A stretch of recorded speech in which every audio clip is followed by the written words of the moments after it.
Ya, baiklah kakak-kakak, kita mulai ya untuk kegiatan tatap maya kita pada hari ini. Assalamualaikum warahmatullahi wabarakatuh.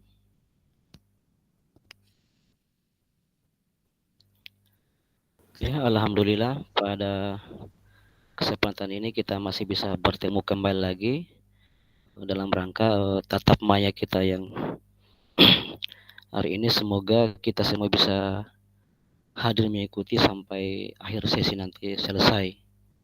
Ya, seperti biasa kakak-kakak, sebelum kita mulai kegiatan, terlebih dahulu kita membaca doa ya. Oke, mungkin ada yang bersedia untuk membaca doa di pembukaan kegiatan kita kali ini.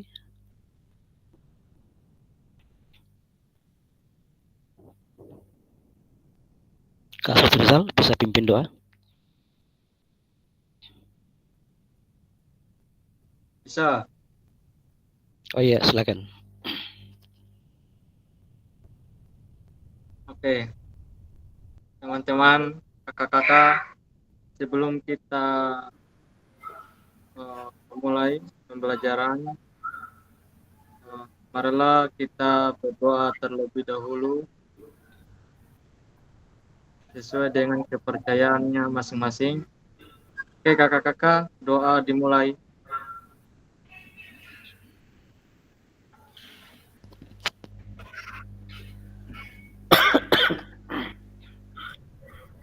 Oke, kakak-kakak, doa selesai. Oke, saya kembalikan kepada fasilitator. Ya, terima kasih Kak Rizal sudah memimpin doa. Ya, baiklah, saya akan uh, bagikan materi untuk kegiatan kita pada siang ini.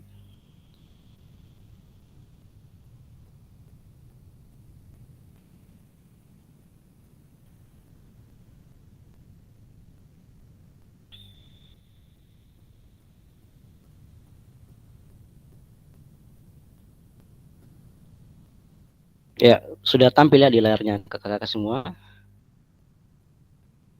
Ya, jadi hari ini kita belajar di modul 1.3 tentang pembelajaran PJOK berpusat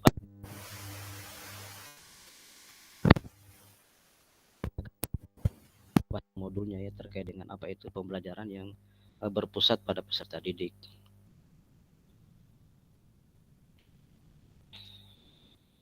Ya, lanjut seperti biasa, kesepakatan bersama yang selalu saya ingatkan ya, on cam bila memungkinkan, kemudian mematikan mikrofon bila tidak sedang berbicara atau tidak sedang memberikan pendapat, di off ya mikrofonnya supaya tidak mengganggu teman yang lain. Kemudian hadir seutuhnya, menghargai waktu bersama, memaksimalkan fitur chat yang ada di kolom chat. Kemudian kalau bisa kita belajar untuk raise hand ketika kita mau bertanya ya, untuk memanfaatkan situs, dan gangguan teknis adalah hal yang wajar. Ya, jadi perlu kakak pahami bahwasanya di pembelajaran PJOK ini kita bukan hanya belajar materi ya atau ilmu dari dalam PJOK, tapi bagaimana juga kita belajar memahami IT ya. Jadi memahami IT. Jadi bukan hanya ilmunya, tapi bagaimana memahami IT. Seperti ini kita Zoom tetap maya ini, yang mana kolom chat, yang mana kolom on cam semua. Jadi kita bukan hanya belajar materi, tapi kita belajar juga memahami IT ya. Oke, lanjut tujuan sesi kita pada kesempatan ini, kakak-kakak diharapkan mampu pertama memahami konsep pembelajaran PJOK yang berpusat pada peserta didik. Yang kedua, memahami minat peserta didik sesuai karakteristik bidang jasmani, sosial, emosional, dan mental sesuai usianya. Dan yang ketiga, menganalisis studi kasus kegiatan pembelajaran PJOK berdiferensiasi. Ya, untuk agenda kita pada hari ini, yang pertama kita melakukan role play pembelajaran PJOK. Yang kedua, mengasosiasi aktivitas pembelajaran dengan puzzle aktivitas. Kemudian mencocokkan tabel karakteristik perkembangan peserta didik sesuai usia. Dan keempat, menganalisis kegiatan pembelajaran PJOK berdiferensiasi. Itu 4 agenda kegiatan belajar kita pada hari ini. Ya, untuk detail waktunya, jadi 5 menit pertama itu pembukaan, atau pengen kesepakatan bersama ya. 30 menit kemudian aktivitas 1 role play atau bermain peran pembelajaran yang berfokus pada peserta didik. Kemudian 15 menit berikutnya menuliskan peran guru dan peserta didik dalam pembelajaran SCL di Jamboard. Dan 10 menit kemudian aktivitas kedua menelaah berbagai macam karakteristik perkembangan peserta didik dari berbagai jenjang usia, dan 10 menit kemudian mencocokkan tabel karakteristik bidang jasmani, sosial, emosional, mental dengan usia anak. Kemudian aktivitas ketiga selama 15 menit juga analisis contoh pembelajaran berdiferensiasi di dalam modul 1.3 dan penutup serta refleksi itu selama 5 menit. Ya, lanjut. Bagaimana praktik pembelajaran PJOK yang berpusat pada peserta didik? Apa yang menandakannya? Oke, mungkin sebelum kita lanjut, ada kakak-kakak yang bisa memberikan gambaran ya, bagaimana itu praktik pembelajaran yang berpusat pada peserta didik. Silakan kakak kalau ada yang ingin memberikan berbagi pemahamannya sedikit ya terkait bagaimana praktik pembelajaran PJOK yang berpusat pada peserta didik itu ya. Ada yang memberikan gambaran?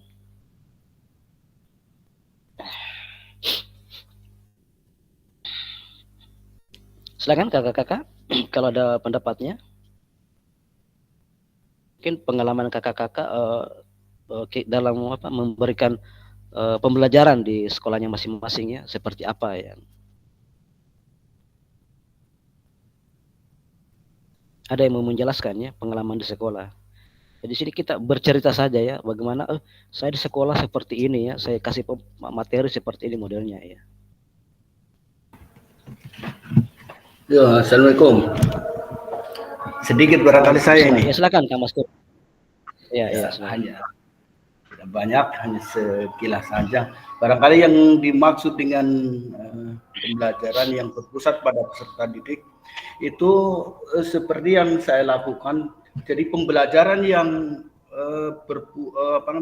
siswa itu lebih aktif, kemudian memberi kesempatan peluang siswa untuk berekspresi, barangkali seperti itu. Itu yang selalu saya lakukan. Jadi guru mengurangi metode ceramah, siswa lebih aktif dengan metode demonstrasi atau sejenisnya. Jadi secara sedikit demi sedikit itu saya mengurangi untuk metode ceramah. Jadi siswa lebih aktif. Yaitu sedikit dari saya. Terima kasih. Iya, terima kasih Kak Mas Kuri. Ya, ada lagi kakak yang menambahkan?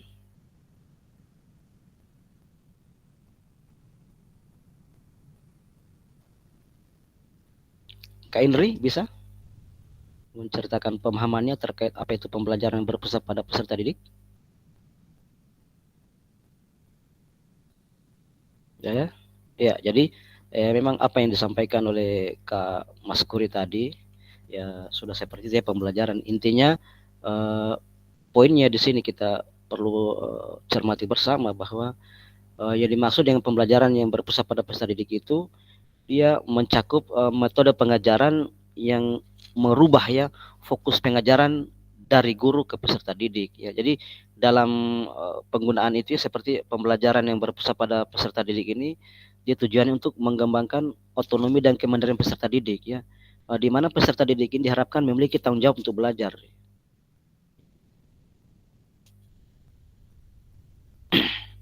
Jadi pembelajaran yang berpusat pada peserta didik ini dia menekankan minat, kemampuan, dan gaya belajar setiap peserta didik. Jadi di sini kita menempatkan peserta didik itu sebagai pusat ya dari proses belajar. Jadi peserta didik itu dia akan mengembangkan minatnya, motivasinya ya sesuai dengan kemampuannya. Jadi kita guru hanya memfasilitasi ya kemampuan peserta didik. Beda kayak dulu kan kita semuanya guru yang berbicara ya, semua guru yang aktif ya. Hari ini tidak ya. Oke, lanjut. Ya, sebelum kita menjawab pertanyaan, mari kita bayangkan sejenak beberapa hal yang mungkin terjadi di kelas-kelas kita ya. Di sini ada gambar. Apakah saat ini kita lebih banyak suara peluit sebagai perintah daripada suara guru. Gambar yang kedua, apakah saat ini pembelajaran semua gerakan peserta didik harus sesuai dengan perintah atau komando guru? Ya, ada yang bisa memberikan pendapatnya terkait gambar ini?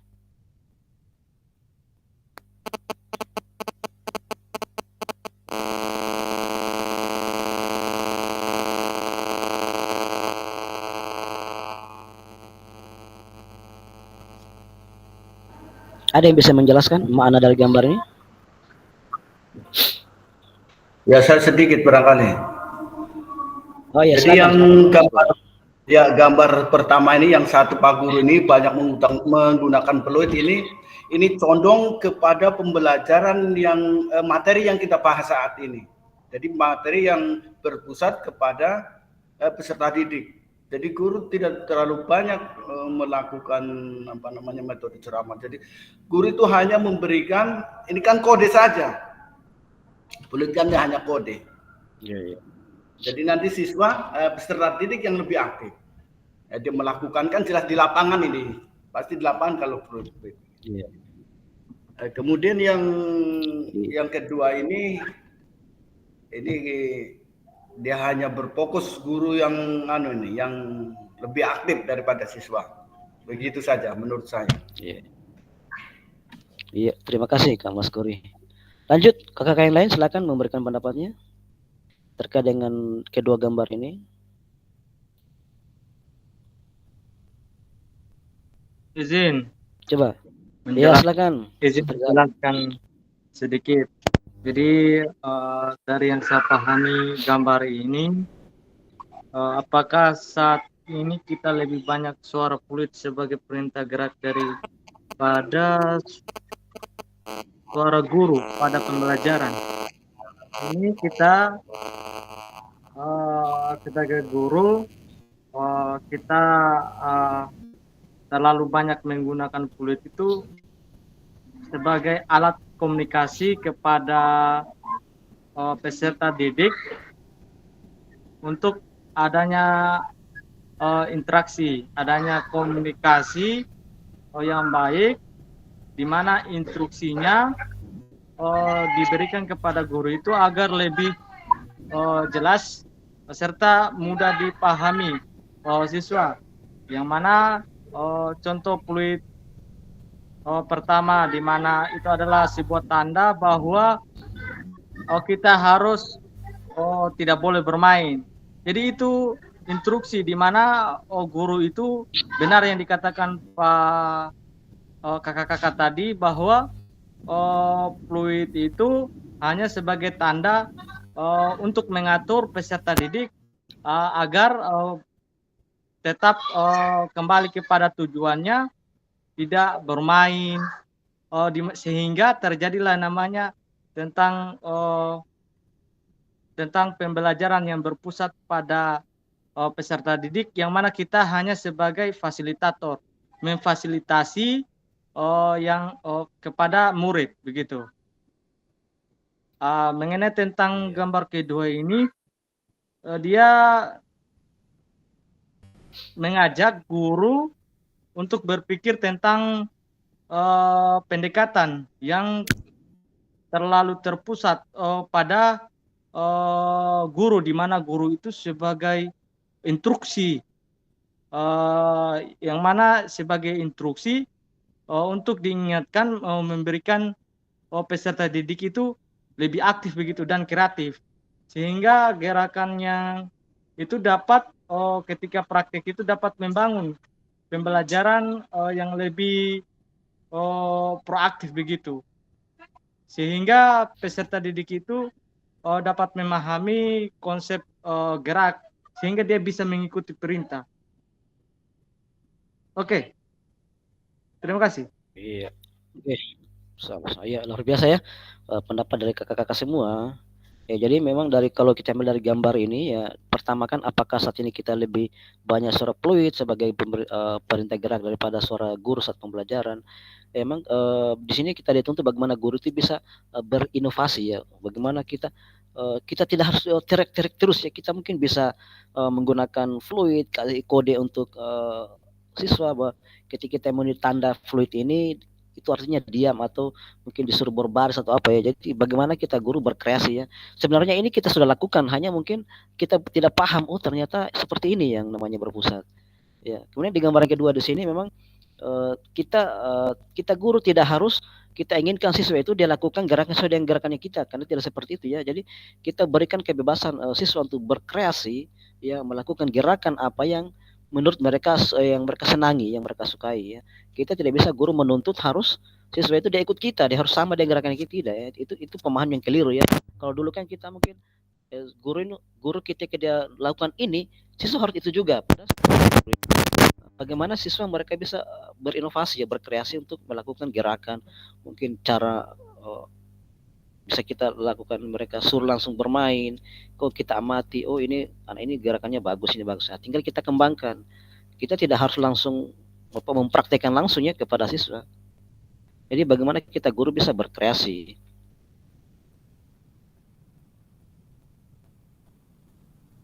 Ya, oke, lanjut. Di sini ada tayangan slide video tentang Cassandra. Mari kita lihat bersama ya videonya.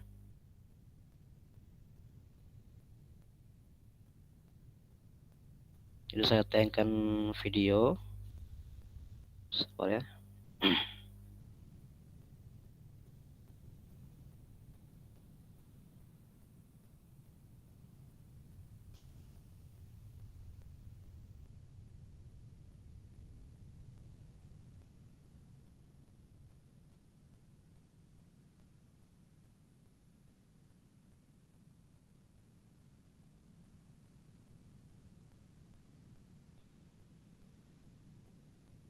Ya, bisa dilihat ya.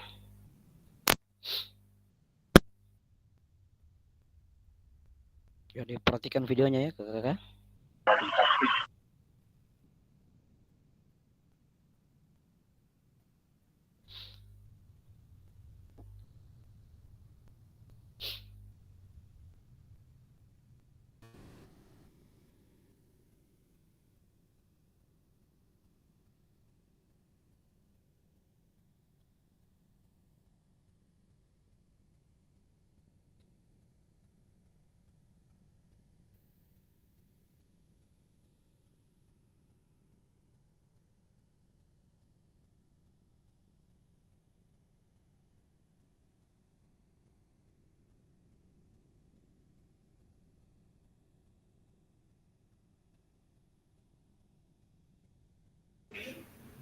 Dia memang putus-putus atau bagaimana ini? Artinya gerakannya kurang. Itu kan ada 5 gerakan, ada 5 contoh gerakan. Ya.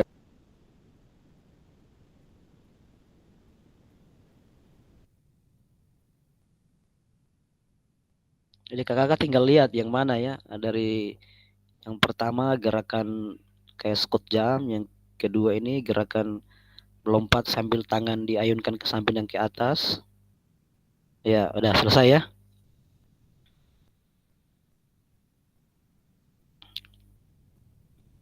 Sudah lihat ya kakak-kakak?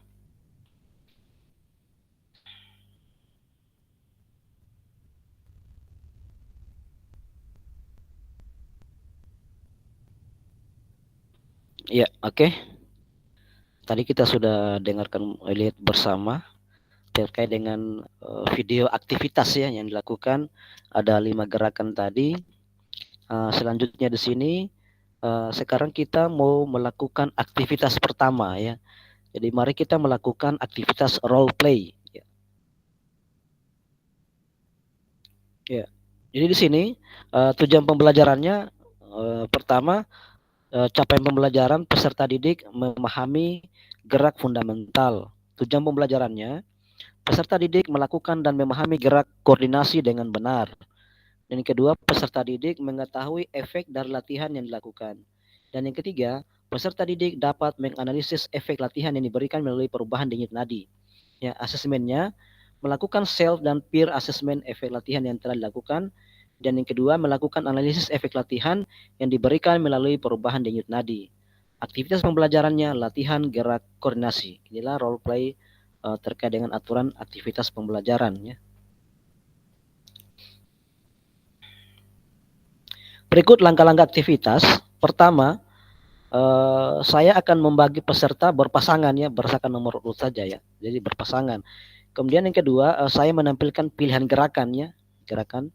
Yang ketiga, tiap peserta memilih nomor gerakan yang paling disukai. Jadi saya akan tampilkan contoh gerakan, kakak-kakak tinggal memilih ya, gerakan apa yang dilakukan. Jadi lakukan berpasangan. Yang keempat, sebelum mempraktikkan gerakan, hitung denyut nadi terlebih dahulu dalam waktu 10 detik. Jadi 10 detik denyut nadi per menit ya. Adalah jumlah denyut nadi selama 10 detik perlu dikalikan 6. Yang kelima, catat pilihan gerakan denyut nadi awal di, nanti saya bagikan ini ada link ini ya. Atau bisa juga dicatat di kolom chat kalau memang tidak bisa gunakan ini ya, role play. Yang keenam, lakukan gerakan yang dipilih secara bergantian dengan pasangan. Ya, saat satu mempraktikkan, yang lain mengamati dan memastikan gerakan pasangannya benar sesuai contoh video. Ketujuh, peserta yang mempraktikkan kemudian menghitung denyut nadi akhir dan menuliskannya di spreadsheet. Kemudian peserta didik, kemudian peserta melakukan bergantian saya melakukan peserta kemudiannya. Jadi sini kakak-kakak saya bagi kelompok, kemudian memilih gerakan salah satunya. Jadi kalian saling mengamati ya. Jadi sebelum bergerak itu hitung dulu denyut nadi ya di jari tangan, hitung berapa denyut nadi sekarang dan hitung lagi setelah melakukan gerakan ya.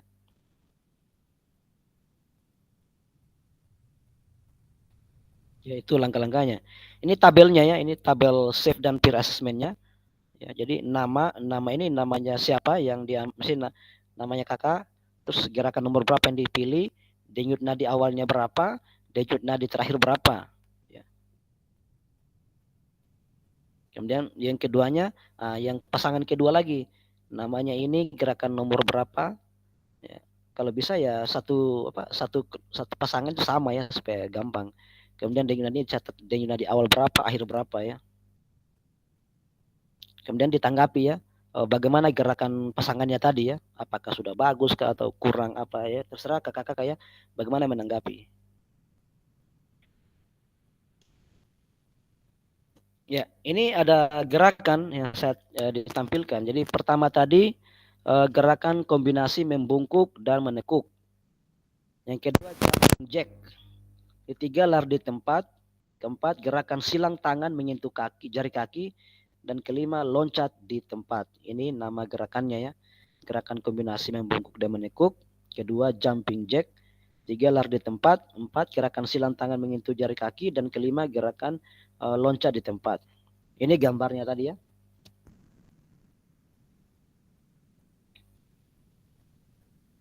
Tadi kan kita sudah lihat ya videonya, sudah ditampilkan.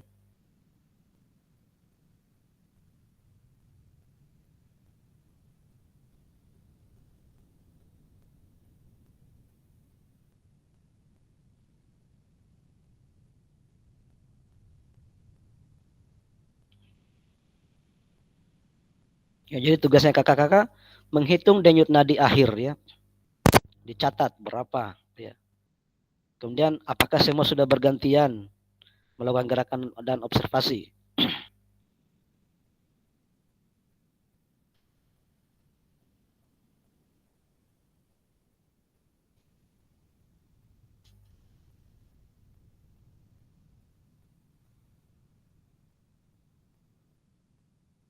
Oke, selanjutnya saya bagi kelompok ya.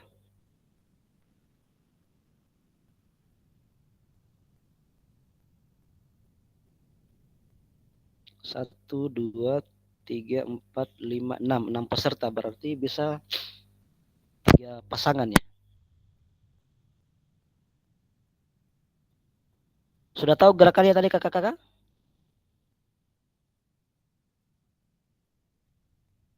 Halo, masih mendengar suara saya?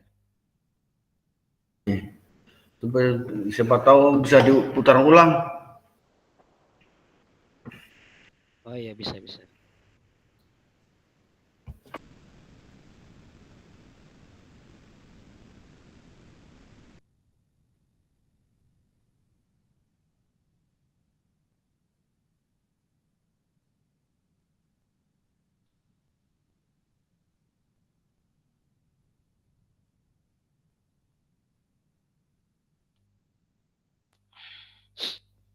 Jadi fokus lihat satu gerakannya. Kalau bisa nomor 1, lihat nomor 1. Kalau mau ambil nomor 2, lihat nomor 2, 3 dan seterusnya. Jadi kakak-kakak pilih salah satu saja.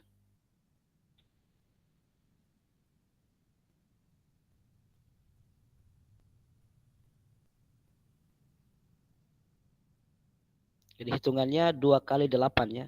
Itu 2, 3, 4, 2 kali saja. Karena waktu juga ya.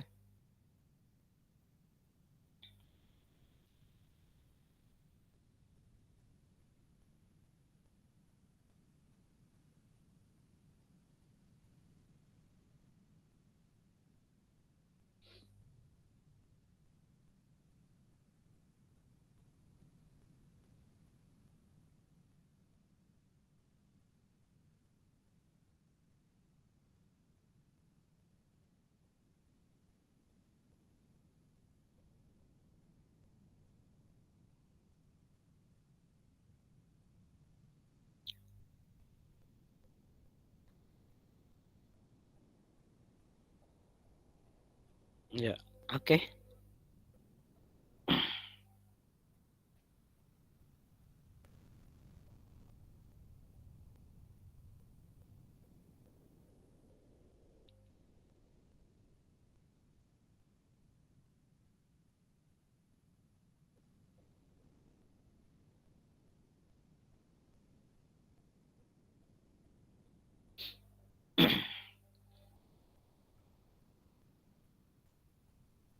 Ya, jadi saya bagi dulu pasangannya ya di Jamboard, apa di bracket room.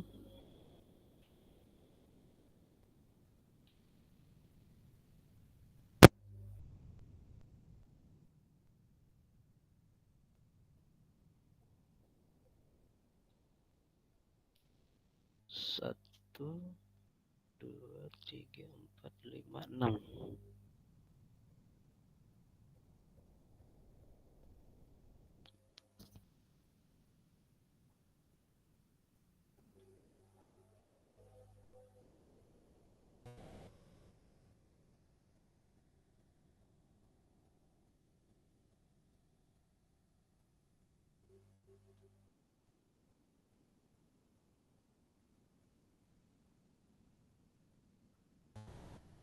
Jadi waktunya 6 menit ya setiap masuk di praktik atau 6, 6, 8, 8. Oke.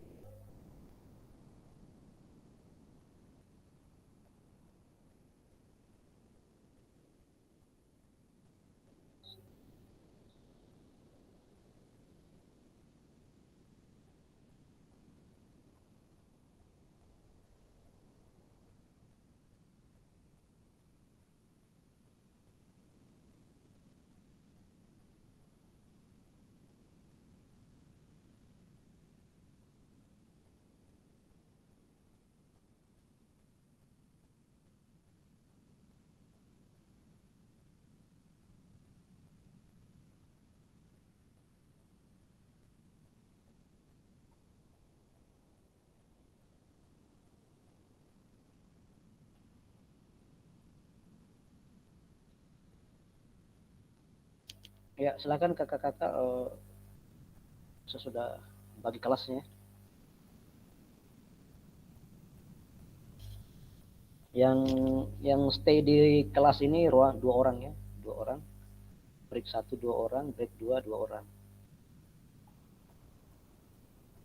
Jadi silakan kakak-kakak melakukan praktik gerakannya. Pilih saja ya, pilih salah satu yang akan disepakati.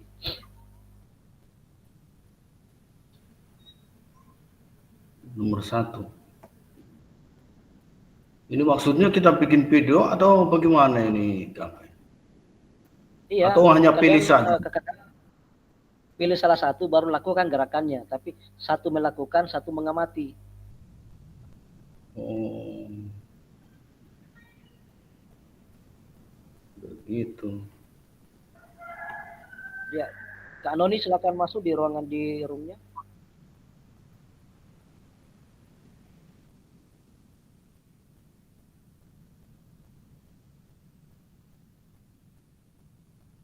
Ini Chandra kenapa masih masuk?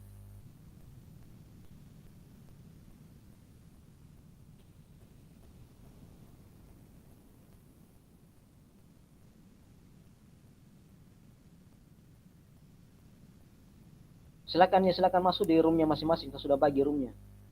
Supaya lakukan gerakannya.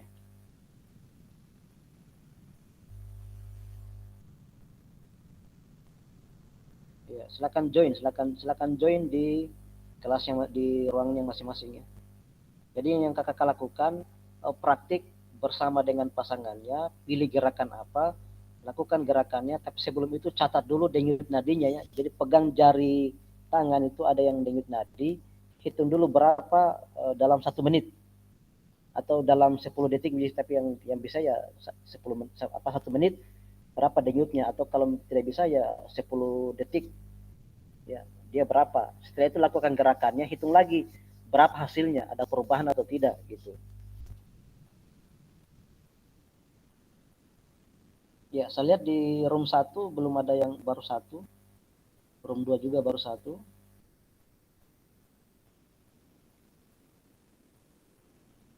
Kak Indri masuk di ruangannya, Kak Indri. Kak Indri silakan masuk di roomnya. Jadi tunggu pasangannya. Silakan di room 1 Mas Kuri dengan Pak Kastrizal. Room 1 Mas Kuri dengan Sutrizal ya. Berpasangan untuk melakukan gerakannya ya. Kemudian mencatat. Caranya ini belum tahu ini caranya ini caranya. Kakak-kakak melakukan gerakan yang dipilih. Misalnya lompat-lompat. Ya, kakak lompat-lompat. Ya, untuk videonya itu bagaimana ini? Ya, videonya sebaiknya on cam. Jadi on cam supaya kakak-kakak bisa melihat kameranya juga temannya, pasangannya. Berarti langsung dari kegiatan ini? Iya langsung. Jadi kalian berpasangan masing-masing saling mengamati ya.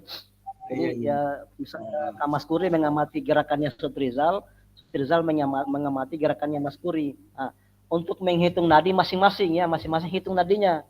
Sebelum melakukan gerakan sudah dihitung nadinya berapa dari nadinya. Setelah itu setelah melakukan gerakan berapa hasilnya.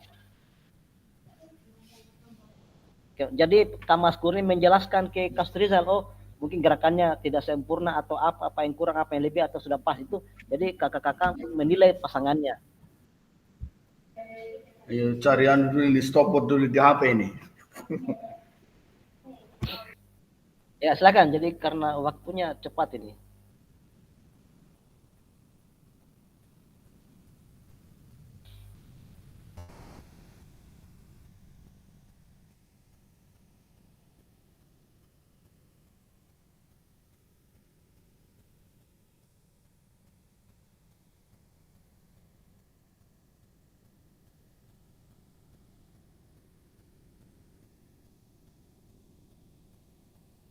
Kak Indri sama Kak Noni ya di breakout 1.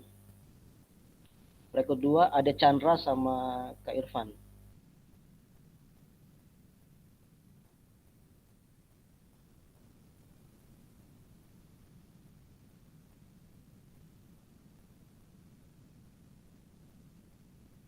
Ya, Kak Indri silakan masuk.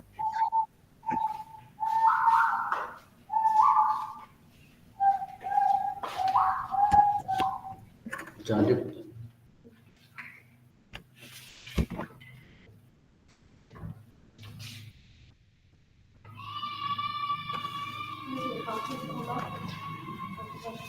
bagaimana mulai atau ini masalahnya tidak paham bagaimana kasih aktifnya kamera sudah dapat, hanya tekniknya seperti apa?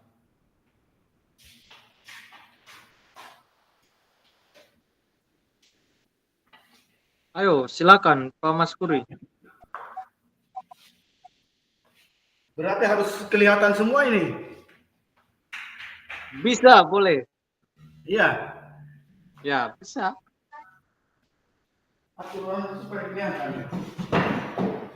Ini gerakan 1 ini kan gerakan berdiri, bungkuk, jongkok ini. yang saya lihat ini.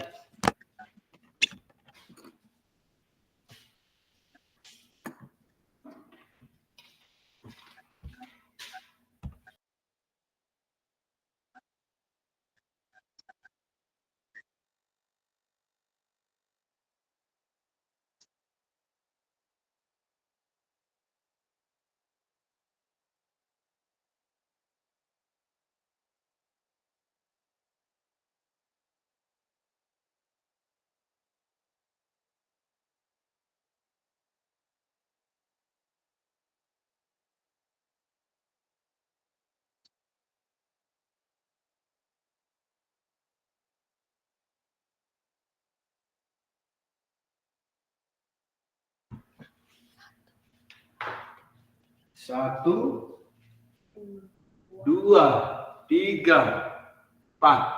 Satu, dua, tiga, empat. Satu, dua, tiga, empat.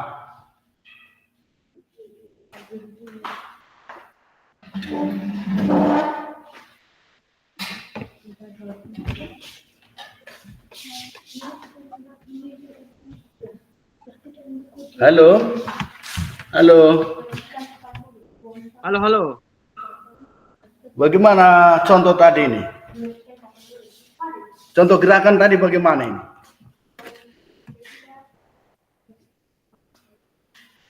Mantap.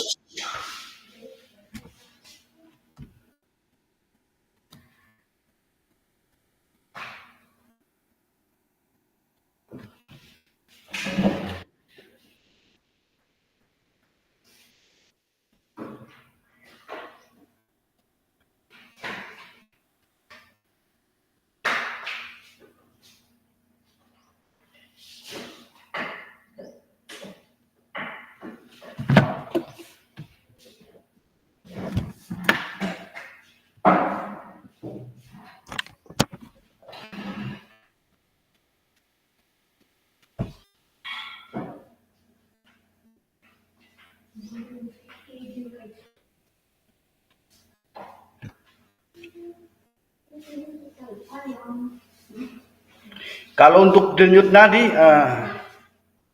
saya sudah ukur juga ini. Untuk denyut nadi. Ya, berapa Pak Mas Kuri? Awal 14. Ya, Setelah melakukan 17. Jadi ada selisih 3 setelah melakukan. Selisih 3 apa ya? 3 detik. Iya ya, 3 detik. Itu bertambah 3. Dengan ukuran 10 detik toh, dalam 10 detik. Sebelum melakukan dalam 10 detik itu 14 denyut. 14 kali denyut. Setelah melakukan itu dia bertambah dalam 10 detik jadi 17 denyut.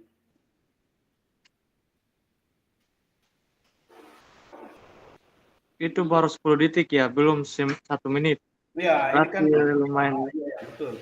Tinggal dikalikan saja 6. Ya.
Sudah selesai?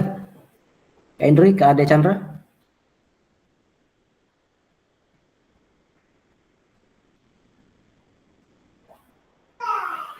Ya Pak, ya Pak.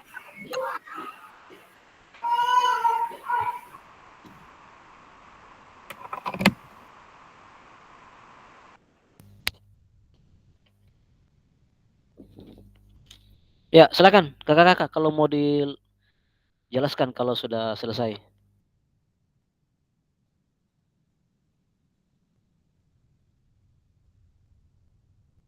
Intinya di sini ya bagaimana kakak-kakak bisa memahami ya.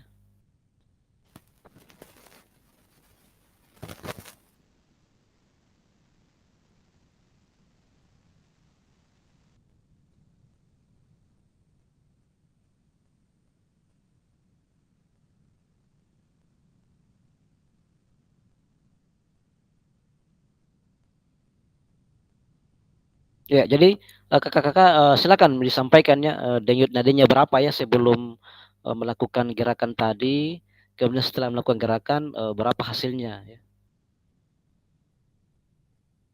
Kemudian dia dijelaskan ya bagaimana kenapa sampai kalau berubah kenapa dia berubah, kemudian kalau dia tidak berubah kenapa tidak berubah ya.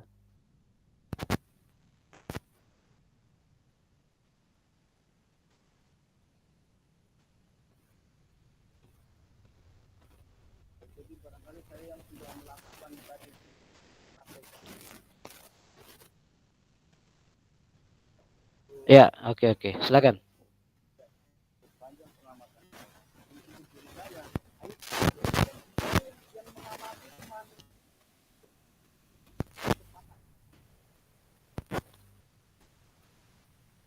Itu suaranya tidak terlalu jelas Kak Mas Kuri. Hanya untuk sebelum melakukan Ya, oke. dalam 10 Iya. dalam 10 detik itu ada 14 denyut nadi. Setelah melakukan dia bertambah menjadi 17 kali denyut dalam 10 detik. Itu terjadi karena ada aktivitas yang kita lakukan sehingga itu berpengaruh pada organ tubuh yang kemudian direspon oleh jantung. Jantunglah sebagai penanda bahwa ada kegiatan yang kita lakukan. Makanya dia bertambah. Sebelum melakukan itu 14 denyut. Nah, setelah melakukan jadi 17 denyut nadi per 10 detik.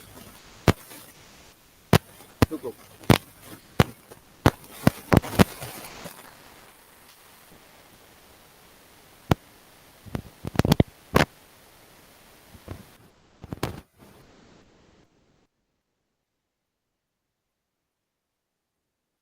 Sedikit menjelaskan. Jadi saya sudah melakukan tadi uji coba dengan Pak Mas Puri mengenai gerakan yang kita lakukan tentang dari mengangkat tangan, menurunkan tangan, kemudian membungkukkan badan dan sampai seterusnya. Jadi sebelum saya melakukan gerakan denyut nadi saya itu berada di angka sekitaran 15 denyut. Dari situ kemudian setelah saya melakukan gerakan itu, sesudahnya itu saya menghitung denyut nadi saya itu bisa mencapai sekitaran 21 denyut. Jadi dari sini itu saya bisa katakan karena adanya aktivitas yang dilakukan di mana tubuh itu lebih banyak oksigen selama aktivitas sehingga adanya jantung itu dia memompa lebih cepat bekerjanya begitu. Sehingga terjadi kenaikan denyut nadi itu agak lebih cepat begitu. Terima kasih.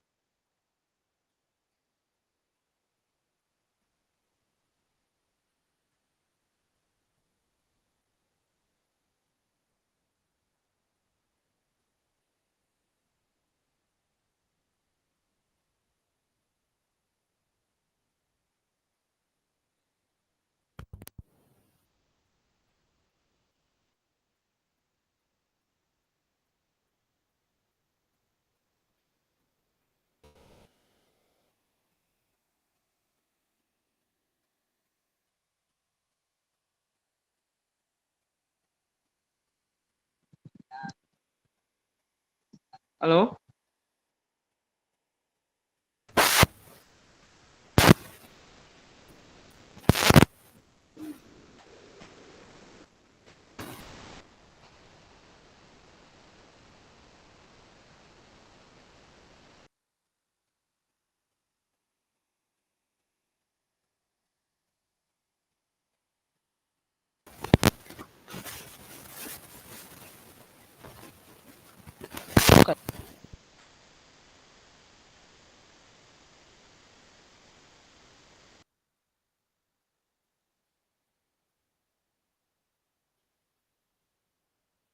Mohon maaf Pak, tidak kedengaran suara Tak.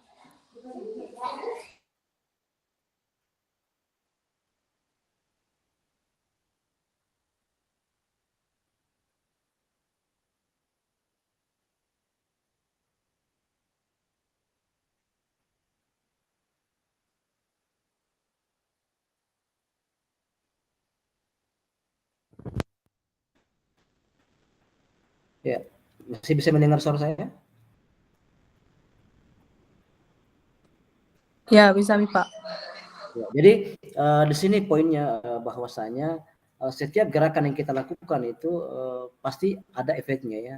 Jadi misalnya sebelum awal kita lakukan kegiatan, kita hitung kita punya denyut nadi. Nah, setelah kita lakukan aktivitas, kita hitung kembali, pasti ada perubahannya. Ya, itulah kenapa kita dituntut supaya sebelum aktivitas itu gerakan kita pemanasan dulu ya, supaya otot-otot biar renggang ya. Jadi memang ada perubahan denyut nadi ya. Dan saya yakin ya tidak, kecuali kita tidak bergerak sama sekali. Tapi kalau kita lakukan gerakan, maka otomatis pasti berubah ya, berubah hitungannya kita punya denyut nadi. Ini poinnya kakak-kakak bisa paham ya. Ya. Sebenarnya sih kita melihat ya, apakah sudah benar gerakannya, hanya kakak-kakak mungkin yang tidak bisa on cam. Ya.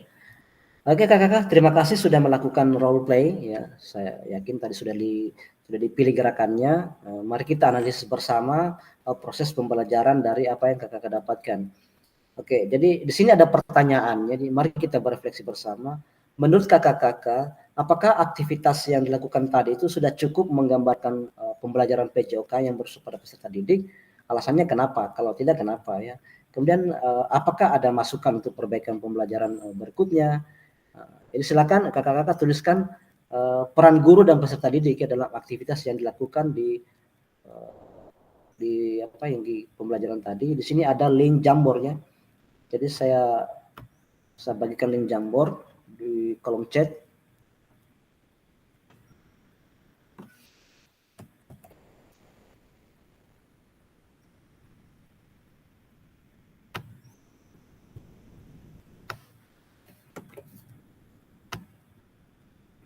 Iya, silakan kakak-kakak klik ini link Jamboard yang di kolom chat. Nah, di situ akan ada pertanyaan ya. Jadi Jamboardnya itu pertanyaannya, menurut kakak-kakak aktivitas yang dilakukan apakah cukup menggambarkan pembelajaran PJOK yang berpusat pada peserta didik? Alasannya kenapa? Pertanyaan yang kedua, apakah ada masukan untuk perbaikan pembelajaran? Dan yang ketiga, tulisan peran guru dan peserta didik dalam aktivitas yang dilakukan ya. Di mana peran guru, di mana peran peserta didik. Ya, silakan kakak-kakak klik ya. Klik link yang ada di Jamboard. Jadi buka di kolom chat, ya kakak-kakak pilih ya. Ya, klik itu link Jamboardnya. Di situ kakak-kakak mengisi ya. Jadi di link Jamboard sudah ada panduan pertanyaan. Kakak-kakak tinggal mengaktifkan ya. Tinggal diklik itu kolomnya, kolom Jamboard stick note-nya.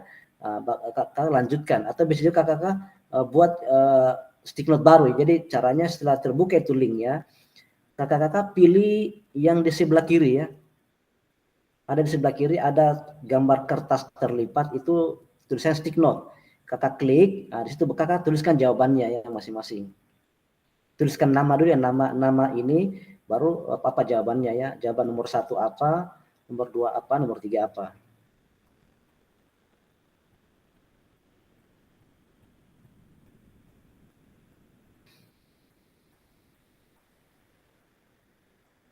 Ya, diklik linknya, klik Jadi kakak klik link yang saya sudah bagi di link ya, di kolom chat.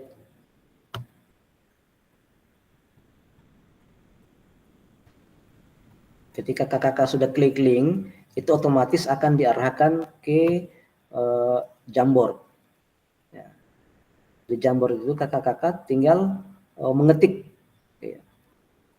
Cara kerjanya, kakak arahkan mouse-nya di sebelah kiri ya, di bawahnya gambar tanah panah ya. Di bawahnya ada diklik itu, klik saja, nanti dia muncul tempat mengetik. Kakak tinggal klik apa pendapatnya ya. Jadi waktunya 5 menit ya. Izin, Ya, bisa kirim di WA, Pak? Linknya? Oh ya, Pak. sabar ya, saya kirim di WA saja. Saya butuh waktu Pak karena harus di-download dulu Pak aplikasinya Pak. Aplikasi Dia tidak untuk di-download, mengirim tidak jawabannya. di-download. Dia langsung otomatis. Tidak perlu di-download. Ketika klik link, langsung masuk.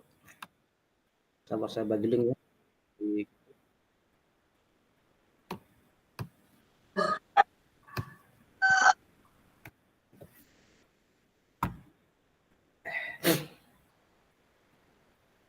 Ya, itu ya, saya sudah klik linknya.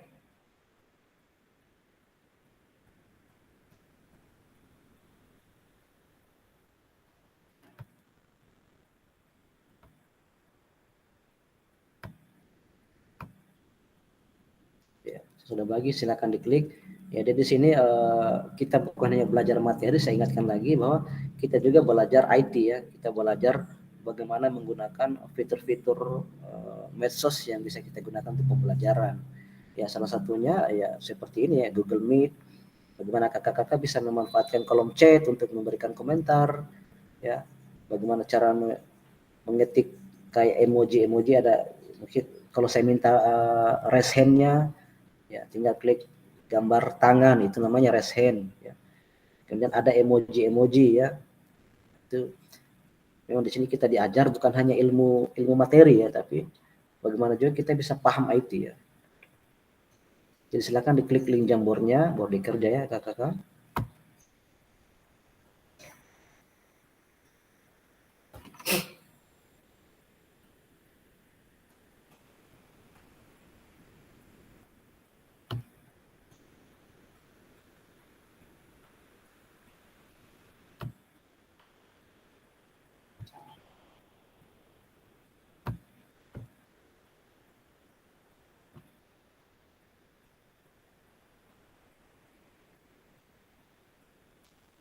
Ya, jangan lupa dituliskan apa peran guru dan peserta didik dalam aktivitas yang telah dilakukan tadi.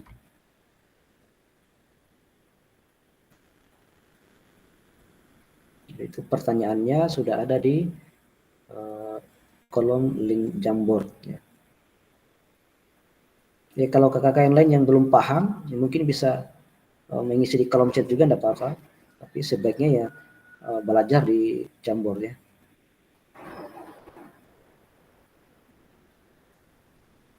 Kalau ada yang tidak dipahami, silakan ditanyakan ya terkait penggunaan Jamboardnya.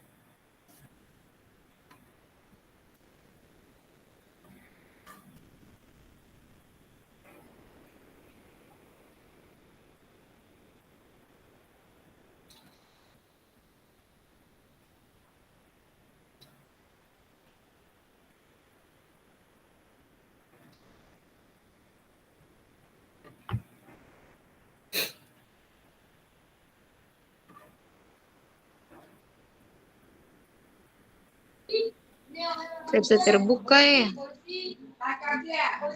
Jambornya. Diklik saja linknya, nah, otomatis itu diarahkan di linknya.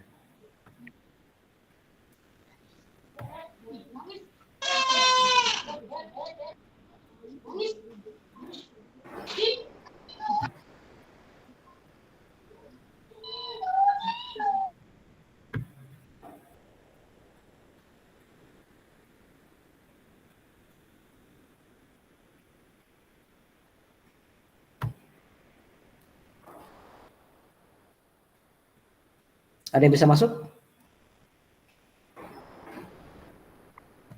Tidak bisa masuk, Pak. Apa yang muncul di situ tampilannya? Tidak ditemukan.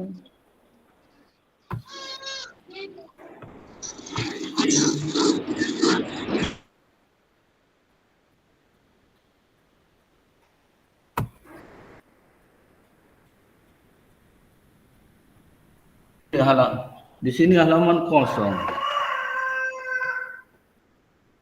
Ada Halamannya tadi ini sempat kosong, Pak. tidak ada, tadi sempat itu ada 3 warna itu, sekarang dia kosong.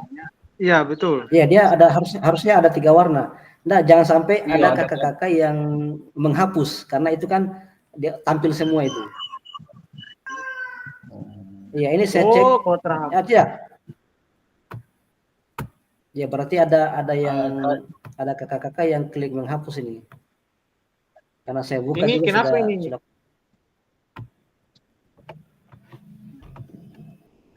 Iya, jadi ini ada yang menghapus ya. Akan dapat saya buatkan ulang kalau begitu. Karena ternyata ada yang hapus.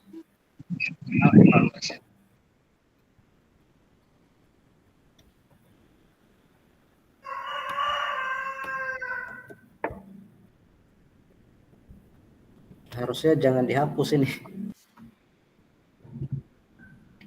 Inilah masih tahapnya masih belum paham dengan Ya, simbol-simbol itu sudah ada ya. Sudah.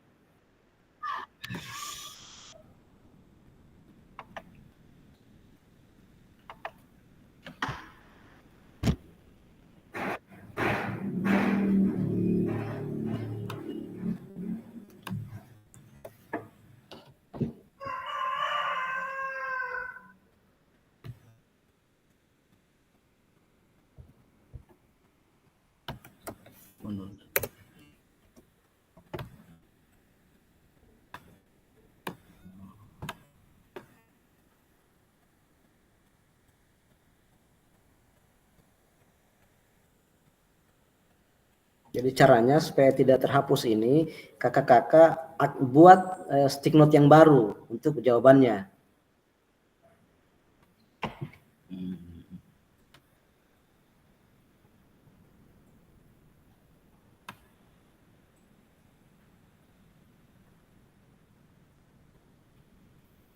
Hanya ini warna apa ini? Hanya warna kuning dengan warna hijau. Tadi ada warna biru.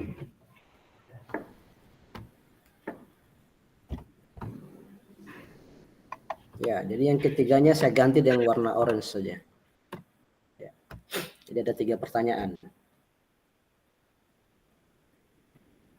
Pertanyaan pertama warna kuning, pertanyaan kedua warna hijau, pertanyaan ketiga warna merah. Ya, jadi silakan kakak-kakak buat jawaban dengan menyetik stick note baru ya. Jadi buat stick note baru. Caranya arahkan mouse-nya di sebelah kiri ada gambar kayak kotak kertas terlipat sedikit. Ya, di bawahnya tanda anak panah itu klik saja itu. Dia muncul stick note baru. Ketik jawabannya baru save gitu.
Ya, sudah?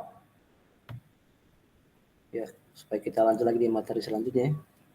Silakan di input jawabannya.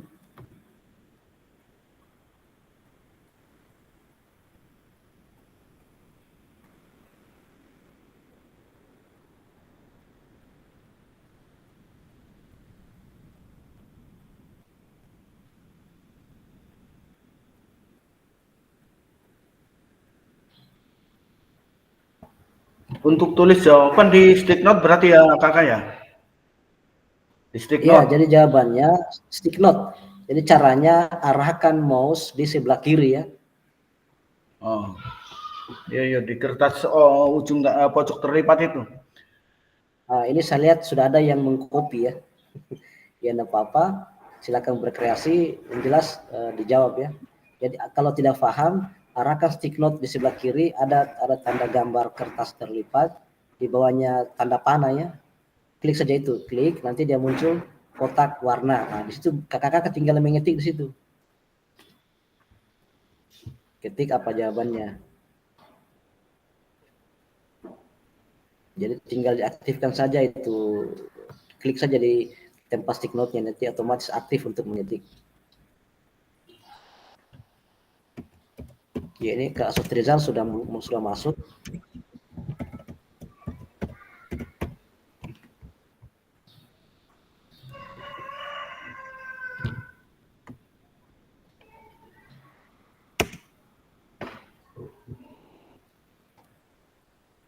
Jadi poinnya di sini sebenarnya supaya kakak-kakak bisa paham penggunaan Jamboard ya. Oh, ternyata Jamboard begini cara penggunaannya.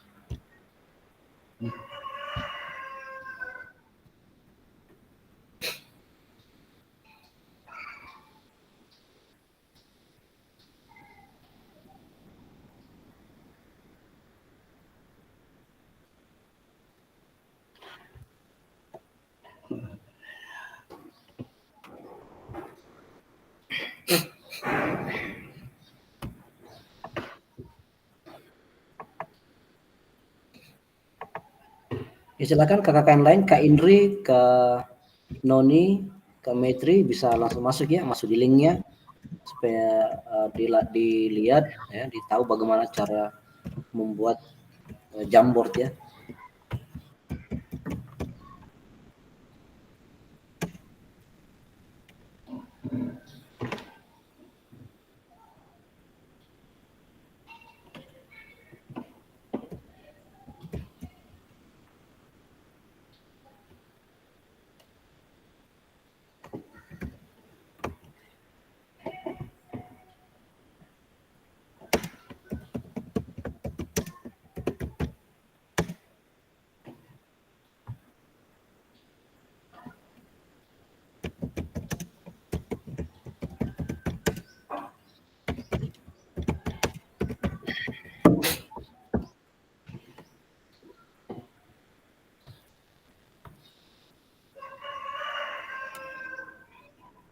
Ya, sudah ada yang menjawab ya, sudah ada jawaban.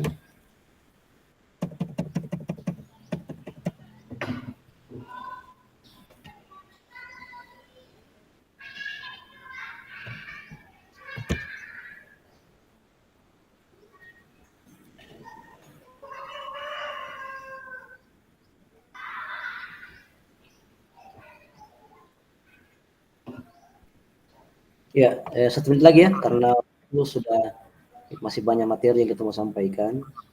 1 menit selesai ya, kita lanjut.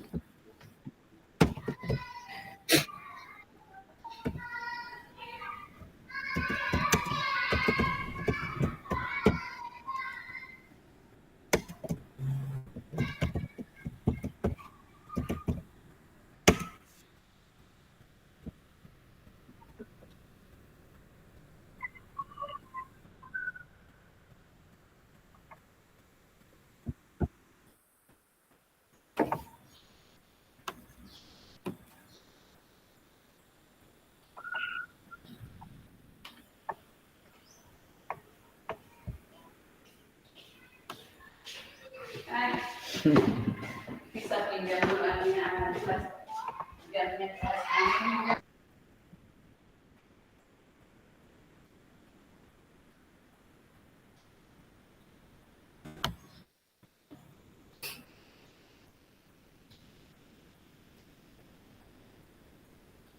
Ya, baiklah kakak-kakak, saya pikir sudah cukup waktunya. Saya lihat juga sudah ada yang menjawab ya di Jamboard ini sudah ada. Ya, makasih ya kakak-kakak sudah menjawab pertanyaan. Kita lanjut di materi selanjutnya. Ya, di sini kita berbagi pengambilan keputusan bersama peserta didik. Ini ada lagi video. Silakan kakak-kakak lihat lagi, dilihat lagi bagaimana videonya.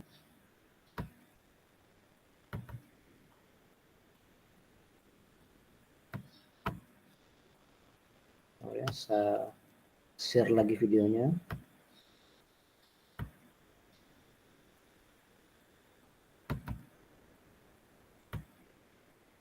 Jadi pakai bahasa Inggris kayaknya.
Ya, bisa lihat ya videonya tadi.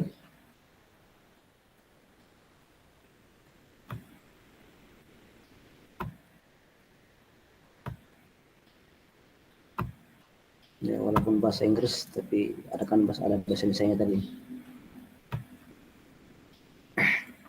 Ya, jadi di sini kita masuk peran guru dan peserta didik dalam pembelajaran SCL atau pembelajaran yang berpusat pada murid.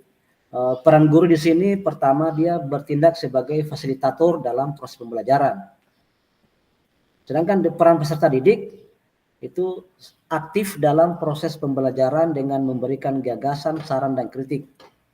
Yang kedua, peran guru dia mengkaji kompetensi mata pelajaran yang harus dikuasai murid pada akhir pembelajaran.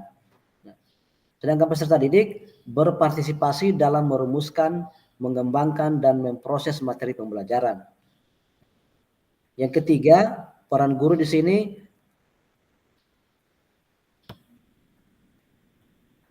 masih bisa dengar suara saya kakak-kakak? Masih. Oh iya, oke. Ya.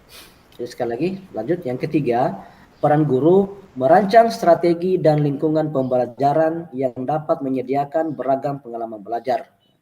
Nah, peran peserta didik dia mengkaji kompetensi dan strategi pembelajaran yang ditawarkan oleh guru. Yang keempat, guru membantu murid mengakses informasi, menata dan memprosesnya untuk dimanfaatkan dalam memecahkan permasalahan hidup sehari-hari.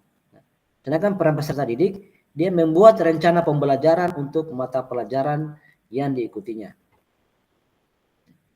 Berikut peran guru yang terakhir, mengidentifikasi dan menentukan pola penilaian hasil belajar murid yang relevan dengan kompetensi yang akan diukur.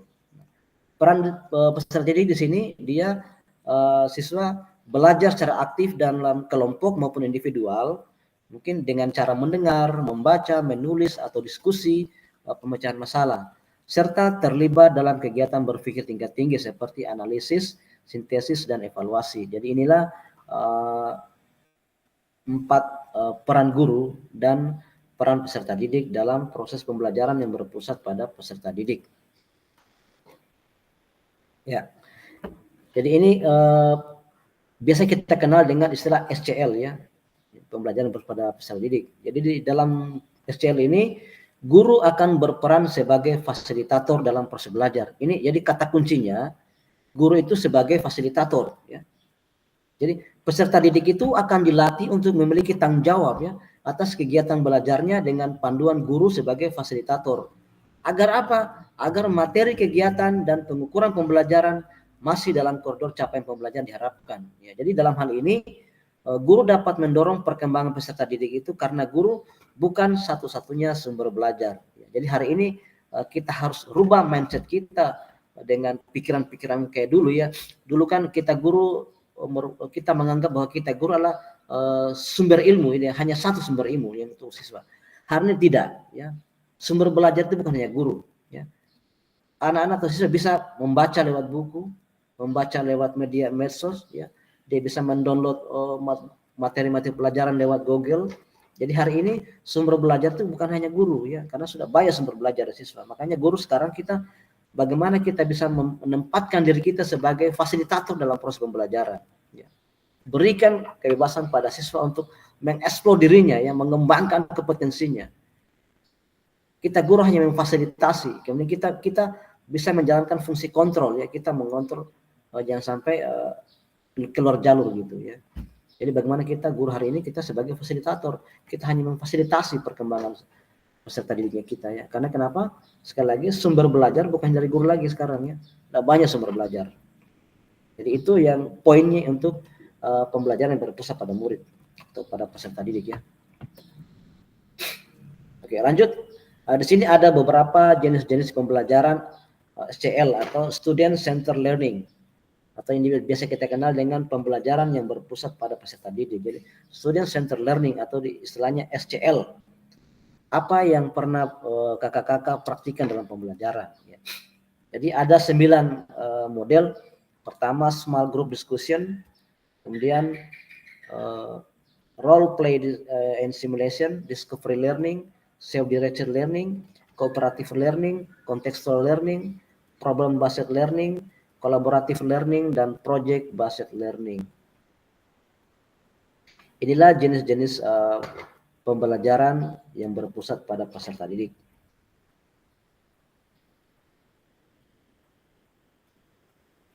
Oke, lanjut.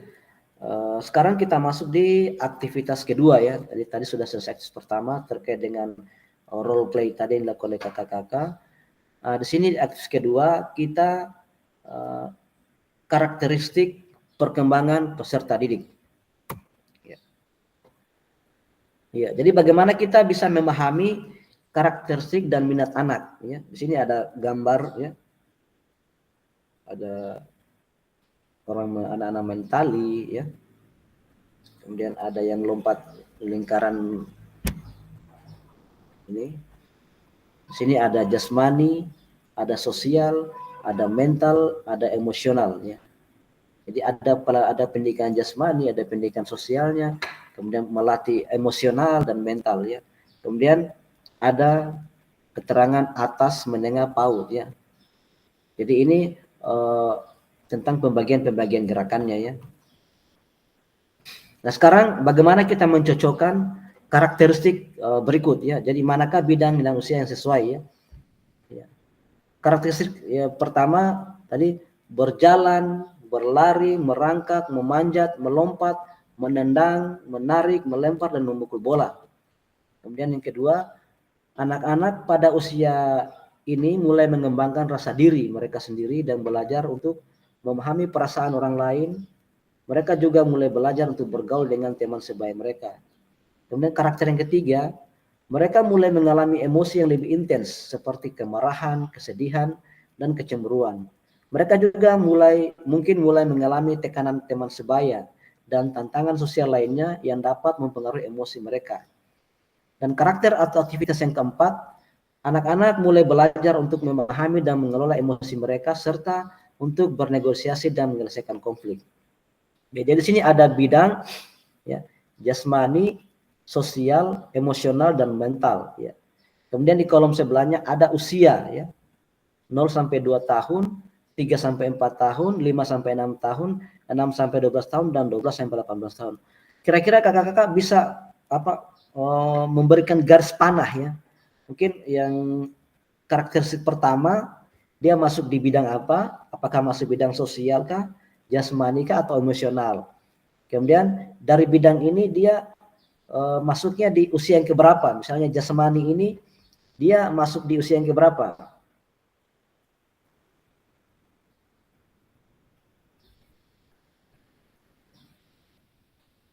Bisa kakak-kakak menjelaskan? Cukup memberikan saja, apa, anak panah ya, tiap petunjuk ya. Di karakteristik pertama ini dia masuknya bidang apa? Kemudian dia masuknya di usia yang keberapa? Gitu. Silakan kakak-kakak memberikan pendapatnya.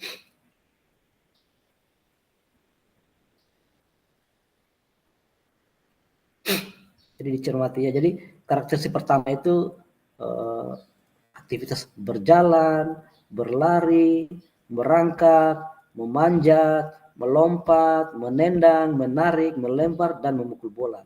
Itu masuknya di bidang apa? Apakah masuk jasmani kah, sosial kah, emosional kah, atau mental? Ya. Kemudian dia masuknya di usia keberapa yang melakukan aktivitas itu? Bisa kakak-kakak memberikan penjelasan? Silakan.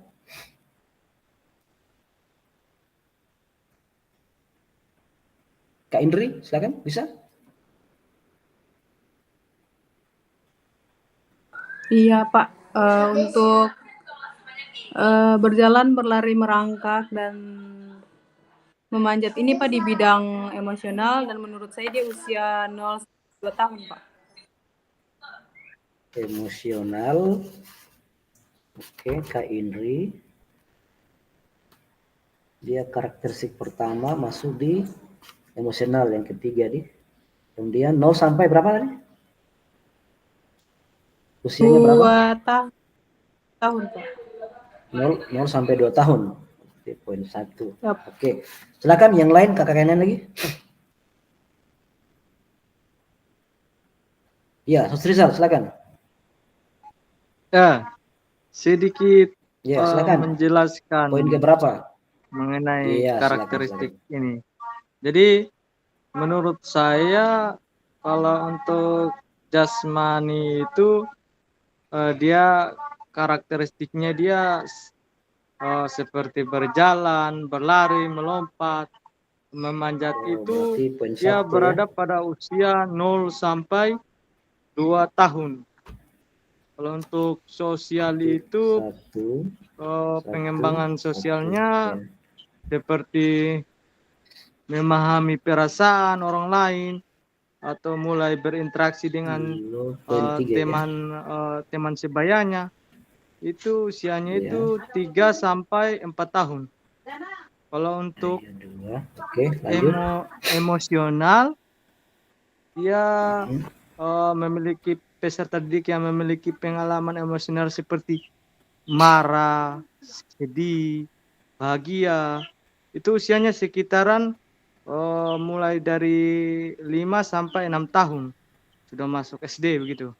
Kalau untuk mental itu dia usianya itu karena dia mengalami perkembangan, baik itu perkembangan tubuhnya, emosionalnya, dan lain-lainnya itu dia berada di baik itu keterampilannya, dia berada di usia 6 sampai 12 tahun dan 12 sampai 18 tahun itu sudah keterampilannya sudah dikembangkan secara lebih kompleks lagi, lebih bagus lagi. Oke, cukup. Iya, terima kasih. Ya, jadi kakak-kakak tinggal disandingkan ya.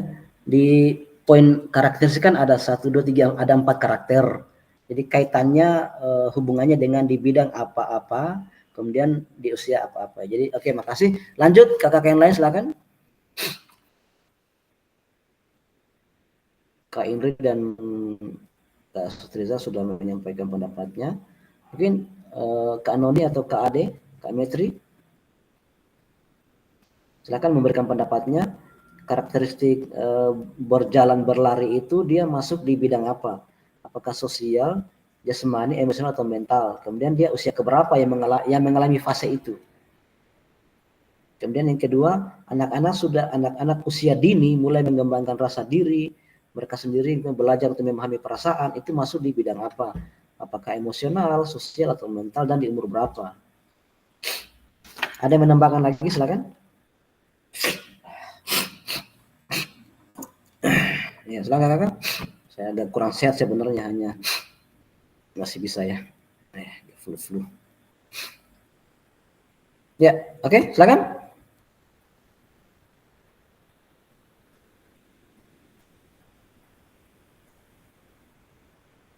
Oke, kalau tidak ada, kita lanjut ya. Makasih ya dari Kak Inu dan Kak Sutrizal sudah memberikan pendapatnya. Ya, jadi berikut penjelasannya ya terkait dengan karakteristik bidang dan usia yang sesuai. Jadi yang pertama, untuk karakter yang berjalan, berlari dan merangkak tadi ini masuk di bidang jasmani, dia kaitan dengan jasmani ya. Di mana ini dialami oleh anak-anak yang masih umur 0 sampai 2 tahun. Jadi sudah mulai berjalan, mulai berlari, merangkak, memanjat. Nah, ini sudah dialami oleh anak-anak usia 0 sampai 2 tahun. Kemudian yang kedua, di karakter anak-anak sudah pada usia ini sudah mulai mengembangkan rasa dirinya ya. Dia sudah mengembangkan rasa dirinya, mereka sudah belajar memahami perasaan orang, ya, sudah mulai belajar untuk bergaul dengan teman sebaya. Nah, ini masuk di fase atau bidang sosial. Dan ini dialami oleh anak-anak di umur 5 sampai 6 tahun ya. Jadi umur 5-6 tahun itu anak-anak sudah mulai mengembangkan rasa dirinya ya, sudah mulai bergaul dengan temannya. Oke. Kemudian yang ketiga, ini tentang bagaimana di fase ini dia anak-anak itu sudah mulai mengalami emosi, ya, sudah mulai marah, ada emosi, ada kemarahan, dia bisa merasakan sedih, bisa merasa cemburu ya, mungkin cemburu dengan perlakuan orang tua atau segala macam. Jadi mereka juga mungkin sudah mulai mengalami tekanan-tekanan dengan teman-temannya. Ya. Nah, ini masuk di fase emosional, jadi kan sudah masuk di bidang emosional. Dan ini terjadi pada anak-anak yang rentang umur dari 6 sampai 12 tahun ya. Nah, terakhir di karakteristik yang terakhir, anak-anak sudah mulai belajar untuk memahami dan mengelola emosi mereka ya. Jadi dia sudah bisa mengontrol dirinya ya, bisa bernegosiasi dengan teman atau bisa menyelesaikan konflik temannya atau konflik dirinya. Nah, ini masuk di bidang mental ya. Jadi di sini terjadi pada anak-anak di fase umur 6 sampai 12 tahun juga ya, sudah mulai seperti itu. Itulah gambaran karakteristik bidang dan usia yang sesuai. Oke, sekarang mari kita berdiskusi lagi. Pertama, apa itu pentingnya guru mengetahui karakteristik peserta didik? Yang kedua, bagaimana cara mengakomodasi berbagai karakteristik dan minat peserta didik dalam pembelajaran?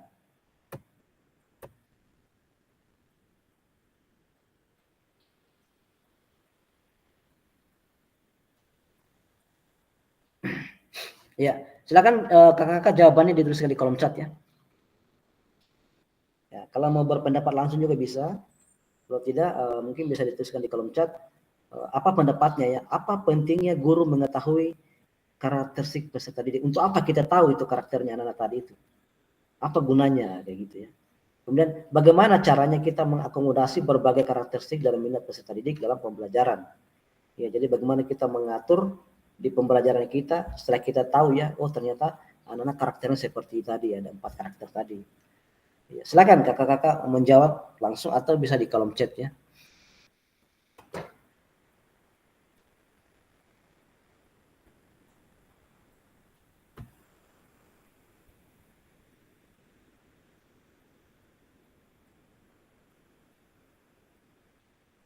Oh ya kakak-kakak, saya butuh apa ya, emoji ya, jempolnya ya. Mungkin saya bisa diberikan emoji jempolnya kakak-kakak.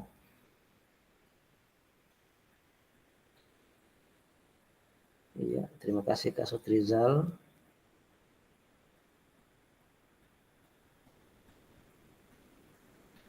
Silakan Kak Indri. Oke, menurut saya itu sangat penting, Pak, sebab Ya. hal tersebut akan memberikan kemudahan kita sebagai guru dalam merumuskan perangkat pembelajaran. Mungkin itu saja, Pak. Iya, luar biasa ya. Makasih ya Kak Indri. Oke, lanjut. Kakak yang lain silakan memberikan pendapatnya. Kenapa, apa sih gunanya? Apa manfaatnya nih kita tahu itu karakternya anak-anak? Untuk apa ya? Kayak gitu. Atau mungkin tidak ada manfaatnya kayak gitu. Silakan, Rizal. Oke, sedikit menjawab Pak. Jadi apa pentingnya itu guru untuk mengetahui karakteristik peserta didik?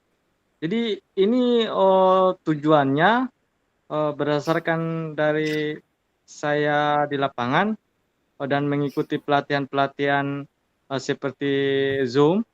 Dia dan saya membaca modul itu dia untuk dapat menyesuaikan metode dan pendekatan yang sesuai, di mana untuk mengetahui perkembangan kognitifnya, sosialnya, emosionalnya, dan fisik peserta didik, sehingga ini membantu menciptakan yang namanya lingkungan belajar yang lebih efektif, sehingga adanya sehingga dapat mendukung kebutuhan masing-masing peserta didik, begitu.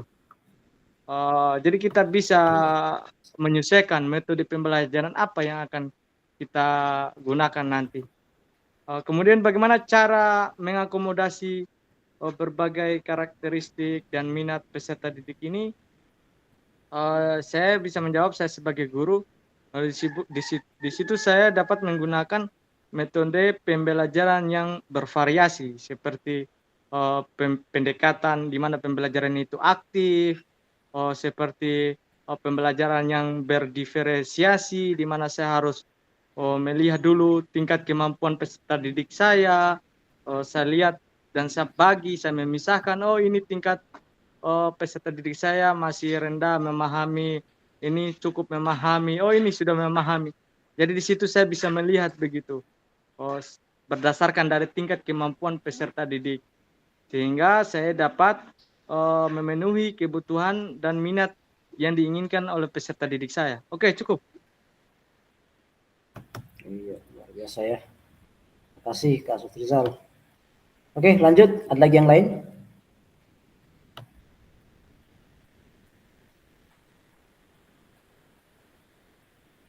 Kalau tidak ada, kita lanjut lagi. Makasih ya kakak-kakak sudah berpartisipasi ya, menyampaikan pendapatnya.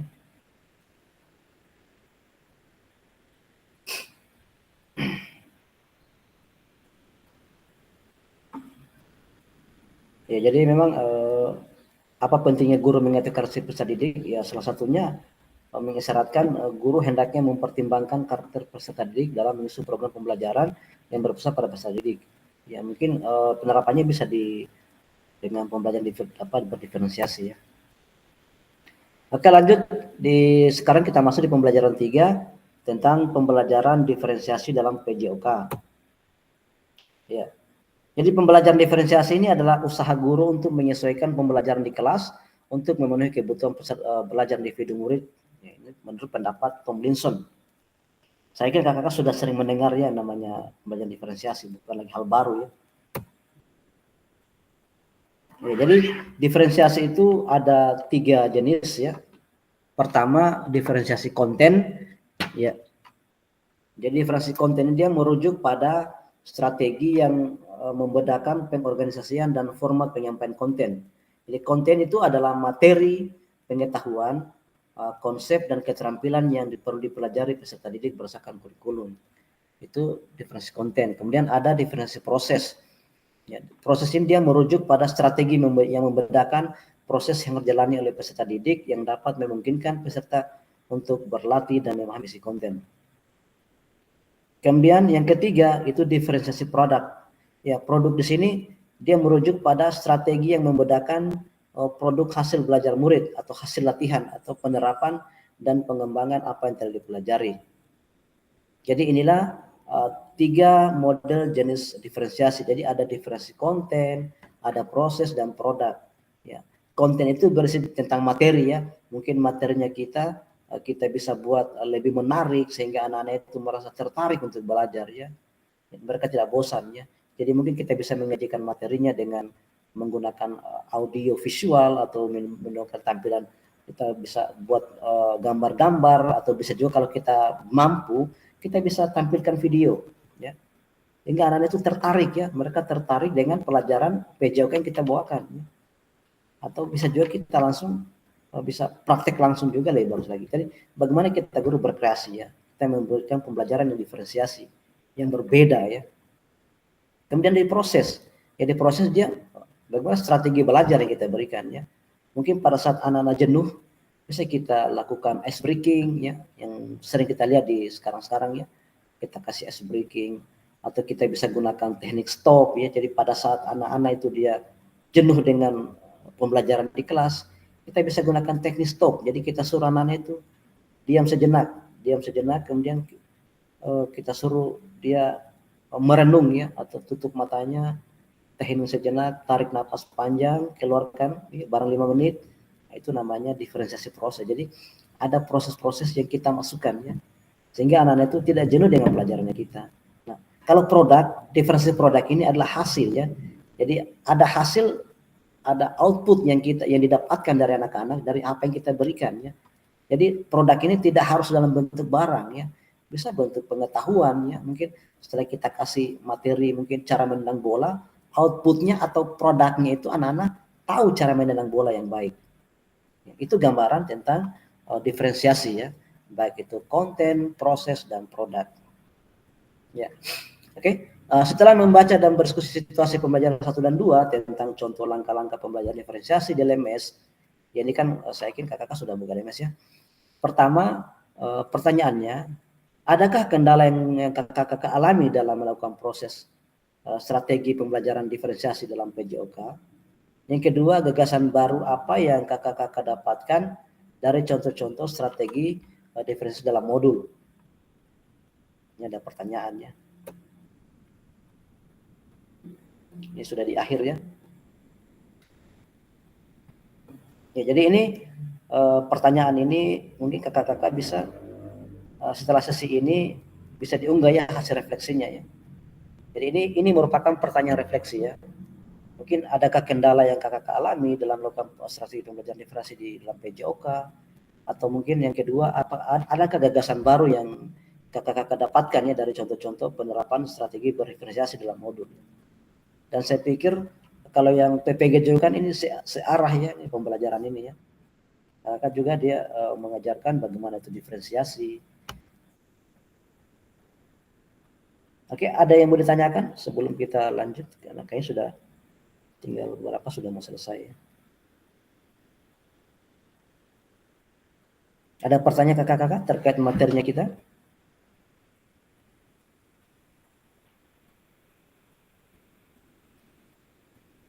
Ya, silakan kalau ada yang mau ditanyakan.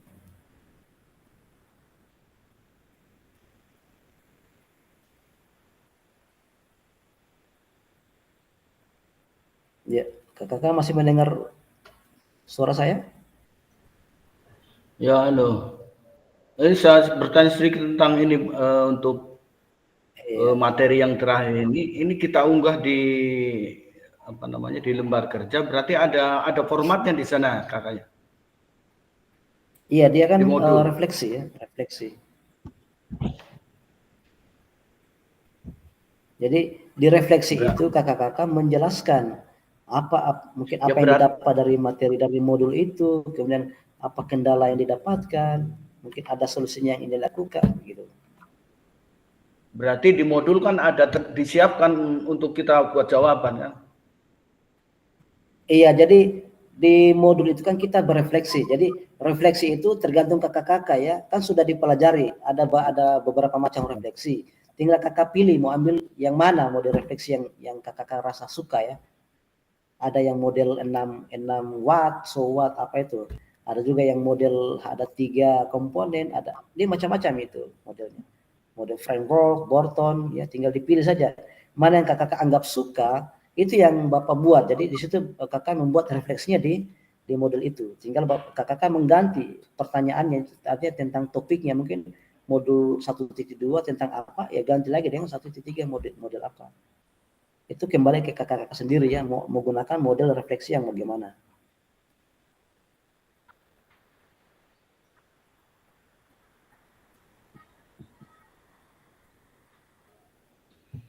Ya, silakan yang lain kalau ada ditanyakan.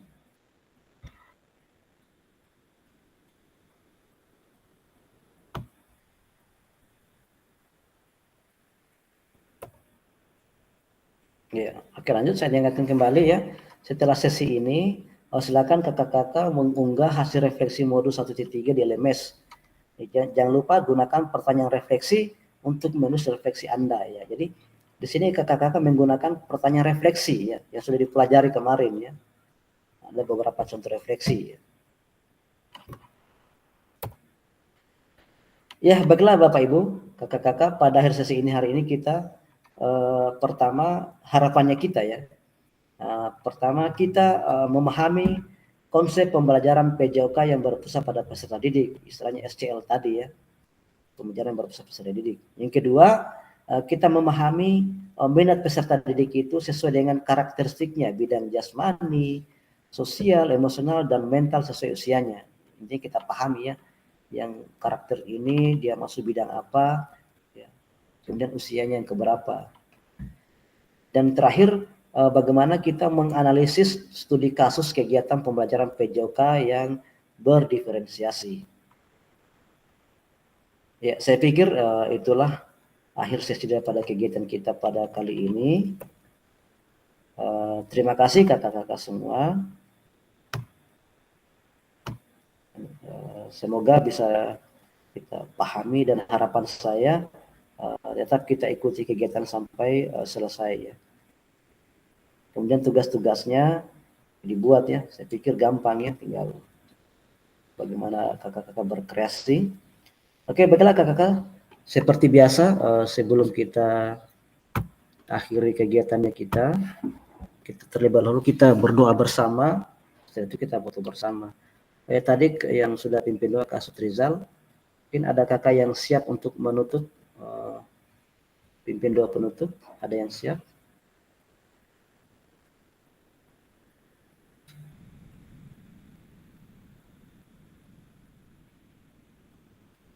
Ya, kakak-kakak, ada yang siap pimpin doa?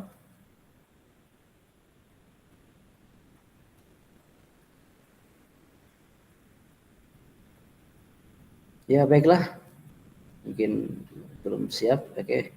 Ya, baiklah kakak semua, seperti biasa ya, sebelum kita akhiri pertemuan kita, selalu kita berdoa dengan harapan apa yang kita dapatkan pada kesempatan ini bisa menambah wawasan buat kita semua. Baiklah kakak-kakak, mari kita berdoa bersama sesuai dengan keyakinan kita masing-masing. Berdoa dimulai.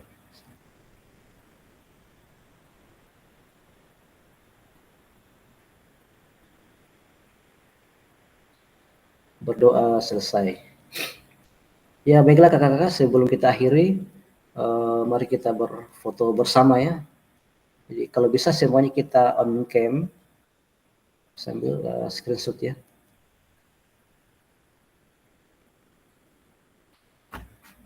Ada yang semuanya on cam semua supaya. Jadi satu orang yang wakili ya bisa screenshot. Kak Indri silakan on cam, Kak Noni, Kak Ade Chandra, Kak Metri. Ya on cam ya. Kak Indri, Kak Metri. Iya, oke, silakan di on cam. Ya, bisa screenshot ya, fotokan kita. Siapa yang bisa lakukan? Siap, sudah Pak. Sudah. Oh iya, oke, sekali lagi ya. Tangannya di atas, semangat.